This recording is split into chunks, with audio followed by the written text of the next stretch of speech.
Boa noite, amigos, meus amigos, minhas amigas, na paz de nosso Senhor Jesus Cristo.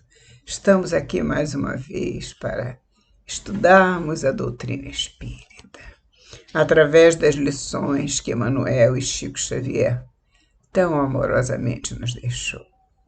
São 5 livros da coleção Fonte Viva e que vêm nos fazer companhia para crescimento da nossa alma, trazer luzes ao nosso espírito, aos nossos corações, dar-nos um pouco mais de paz, de serenidade, no conhecimento das coisas de Deus. Obrigada, meus irmãos, porque estamos sempre juntos.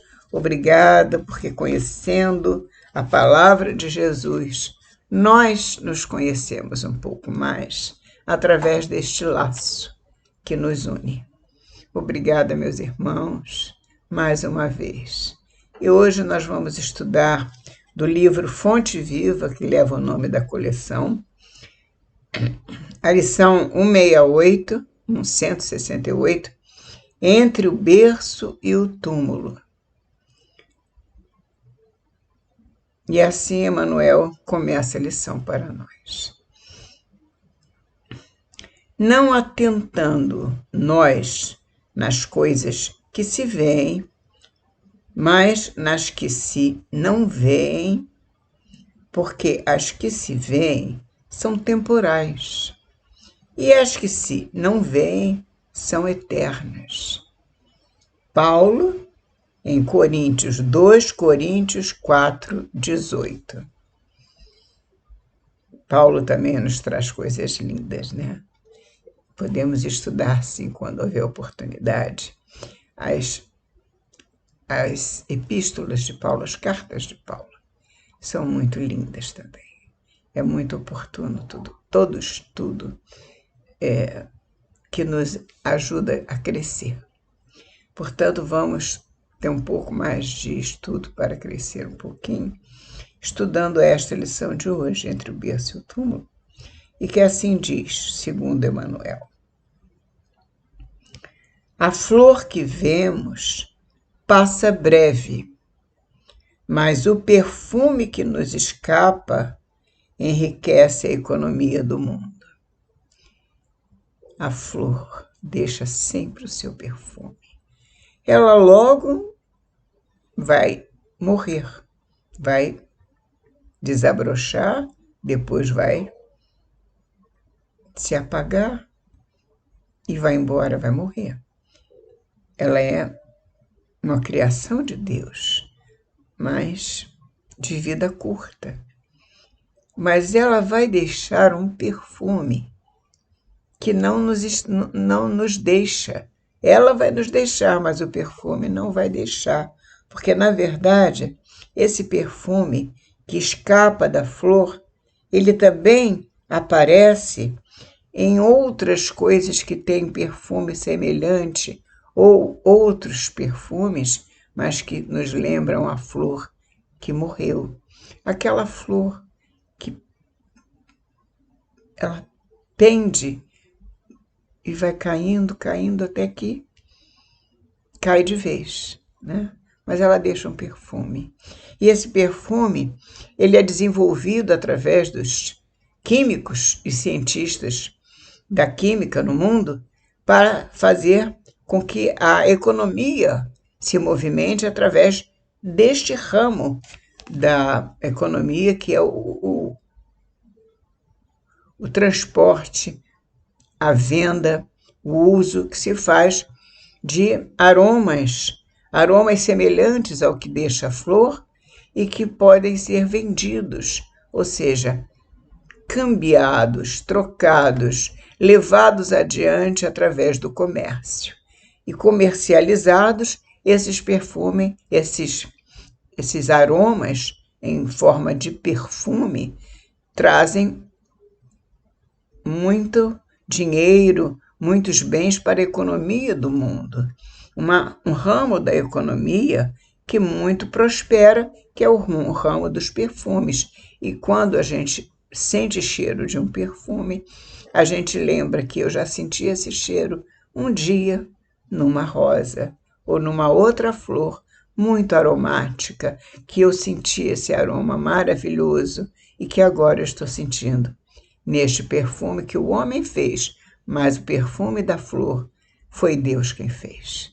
Portanto, o perfume da flor é inigualável. O homem tenta copiar, fazendo perfumes, mas o perfume da flor não se compara. Ele é inigualável porque foi feito por Deus. Deus criou todos os seres vivos, as plantas, nós seres humanos, né, os animais. Todos nós fomos criados pelo homem, por Deus. Todos nós somos criaturas de Deus. E ao ser criaturas de Deus, nós temos essa centelha divina. Então, o perfume da flor é um perfume inigualável, porque ele vem de uma criação divina, diferente dos perfumes químicos, que são muito aromáticos, mas não terão nunca um perfume tão suave e, ao mesmo tempo, forte como o perfume de uma flor. Não é, meus irmãos? Mas, prosseguindo, a gente pode, continuando com Emmanuel, nas nossas elucubrações, descobrir mais perfumes, mais coisas maravilhosas que nos trazem através da doutrina espírita e que Emmanuel nos conta. Ele diz: o monumento que nos deslumbra, ficamos encantados quando vemos um monumento edificado pelas mãos do homem, né? Sofrerá insultos do tempo. Esse monumento, o tempo há de desgastar, ele há de se quebrar. O tempo destrói as coisas que foram criadas pelo homem. Então, o monumento que nos deslumbra sofrerá insultos do tempo. O tempo há de maltratá-lo. Contudo, o ideal invisível que inspirou aquele monumento ao artista, o artista que o confeccionou. O ideal invisível que o inspirou brilha eterno na alma do artista, porque a alma do artista é imortal. Ela é uma alma criada por Deus, a alma do artista, e continua aquele monumento que ele criou um dia, tão inspirado estava, aquela inspiração permanece nele, e ele jamais vai esquecer o momento que a sua alma se enebriou ao criar aquele monumento que ficou para a posteridade, ficou para os homens e que o tempo destruiu, mas não destruiu o que ficou na sua alma. A sua alma, no momento em que ele o criou aquele monumento. Então, isso é de uma grandeza muito insólita, muito difícil da gente conseguir traduzir, porque é muito grande aquilo que vai dentro da nossa alma quando a gente cria alguma coisa e que a gente recorda o momento em que foi criado. Portanto, Emmanuel nos traz essa grandeza de imagem, né? E ele diz mais: a Acrópole de Atenas, admirada por milhões de olhos, vai desaparecendo pouco a pouco. A Acrópole de Atenas vai desaparecendo pouco a pouco. Entretanto, a cultura grega que a produziu é imortal na glória terrestre. Que coisa! A cultura grega é imortal. E foi a cultura grega que produziu a Acrópole de Atenas, que aos poucos, tão admirada por milhões de olhos, vai desaparecendo. Porque é uma criação também do homem. O homem criou aquela cidade, a Acrópole de Atenas.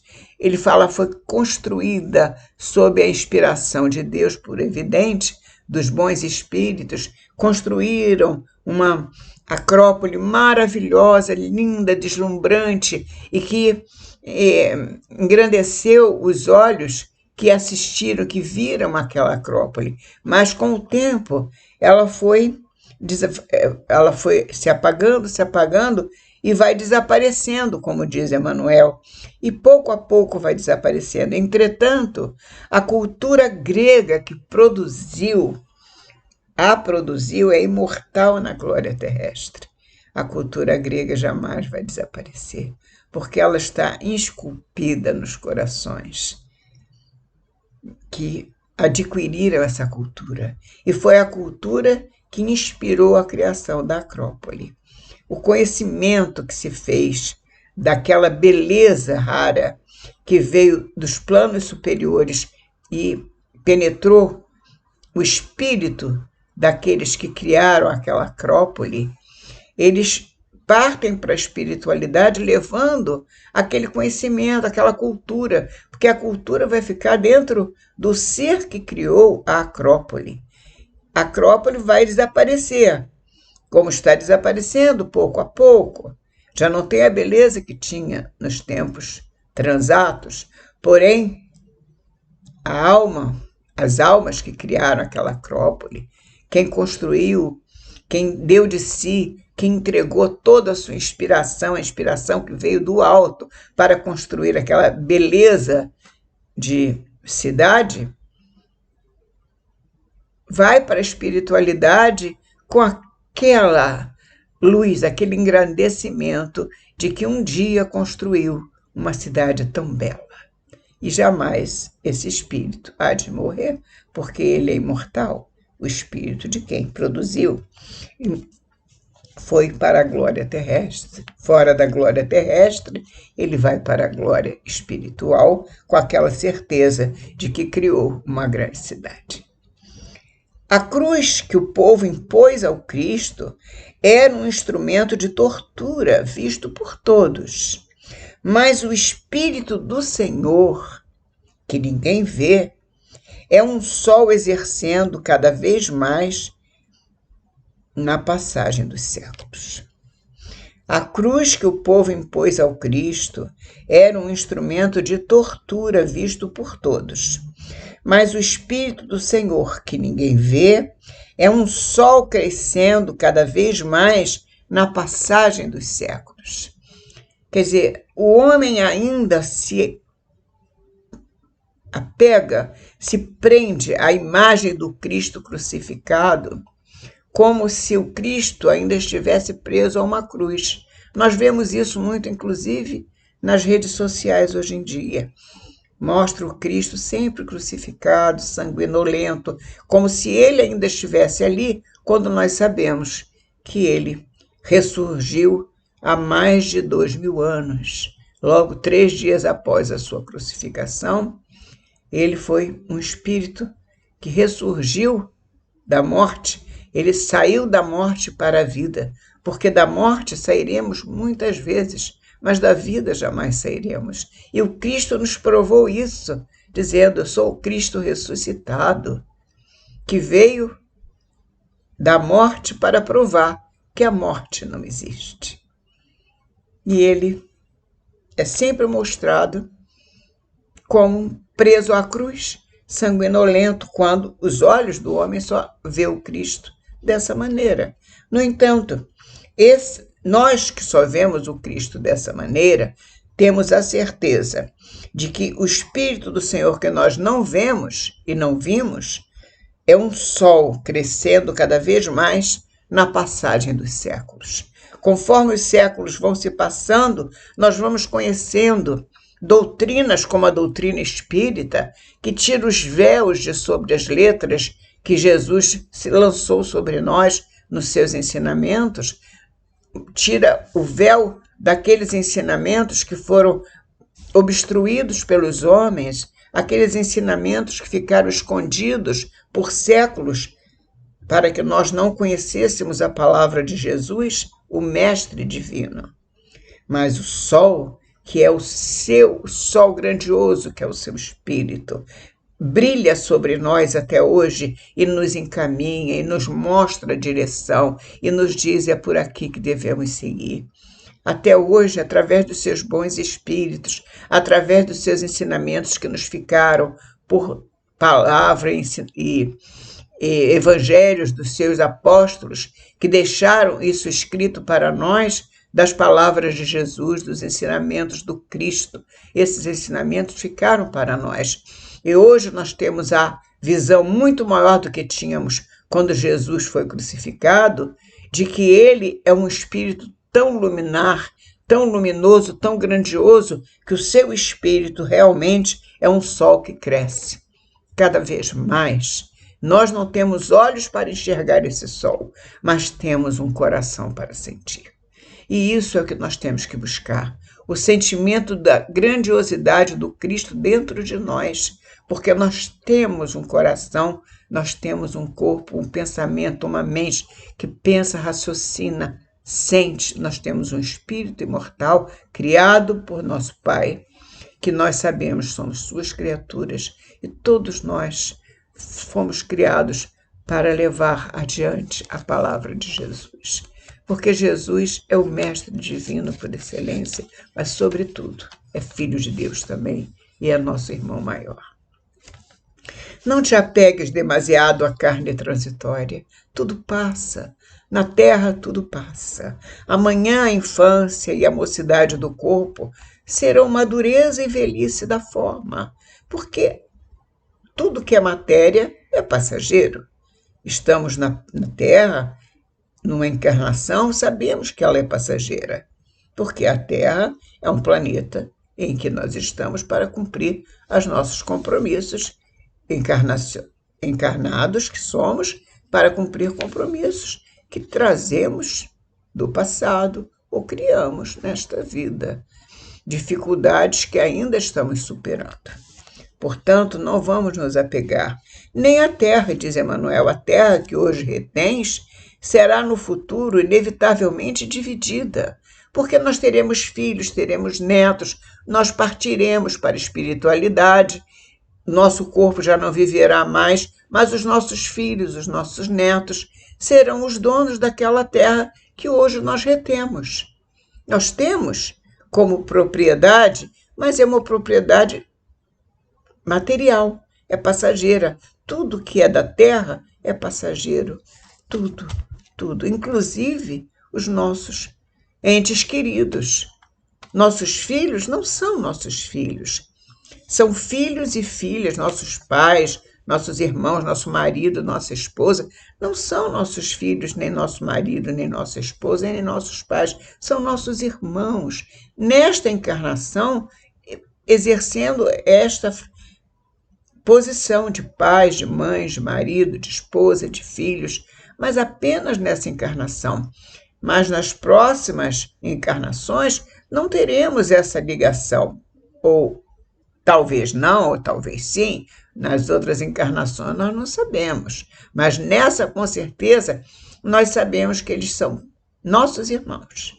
Eles são temporariamente marido, mulher, pais, mães, filhos, nesta encarnação, mas, em princípio e soberanamente, somos todos irmãos, porque somos criados pelo mesmo Pai Criador. E é isso. Adornos, por exemplo, diz Emmanuel, de que te orgulhas presentemente, serão pó e cinza. Ah, aquele terno tão bonito. Ah, aquele colar tão lindo, aquele sapato, aquela roupa bonita. Ah, mas que carro lindo, eu comprei um carro maravilhoso. Mas tudo isso é passageiro. Tudo isso um dia será pó e cinza, como diz Emmanuel. Há de passar. Porém, até o dinheiro que agora nos serve também passarão para outras mãos que não as nossas. Usa aquilo que vês para entesourar o que ainda não podes ver. Vamos tentar subir degraus usando o que temos como alavanca para subir para mais alto, até que, chegando o dia da nossa partida, nessa encarnação, nós possamos chegar no mundo espiritual e ver o que realmente dá para ver com os olhos do espírito, coisas que nós não podemos ver atualmente, porque na matéria os nossos olhos veem coisas que só a matéria pode enxergar e são muito de pouco alcance a nossa visão. A nossa visão espiritual é que é realmente a visão real. Entre o berço e o túmulo, o homem detém usufruto da terra com o fim de aperfeiçoar-se. Tudo o que Deus nos dá para usufruto é com o objetivo de nos aperfeiçoarmos, porque é temporário, mas vai servir para aprendizado. Não te agarres, pois, à enganosa casca dos seres e das coisas. Aprendendo, lutando, trabalhando e servindo com humildade e paciência na construção do bem, acumularás na tua alma as riquezas da vida eterna, porque a verdadeira vida é a vida espiritual. A vida material é passageira. Meus irmãos, muito obrigado. Obrigada por estarmos juntos e, em nome de Jesus, a paz seja conosco. Assim seja, graças a Deus. Até a próxima semana, se Deus quiser.